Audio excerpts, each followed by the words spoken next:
С 12 мая власти столицы начинают поэтапное снятие ограничений. Мэр Москвы Сергей Собянин выступил с заявлением. Президент потребовал действовать предельно аккуратно, исходя из реальной эпидемиологической ситуации, складывающейся в субъекта федерации.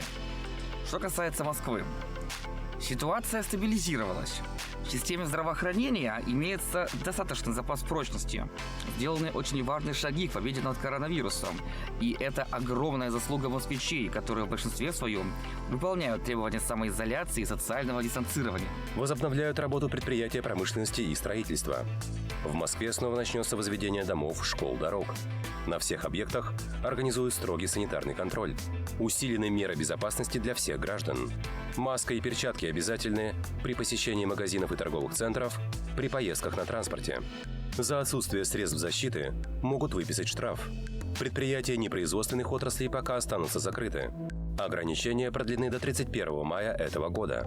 Кафе, рестораны, кинотеатры и стадионы открывать еще рано. Ранее оформленные пропуска автоматически пролонгируют.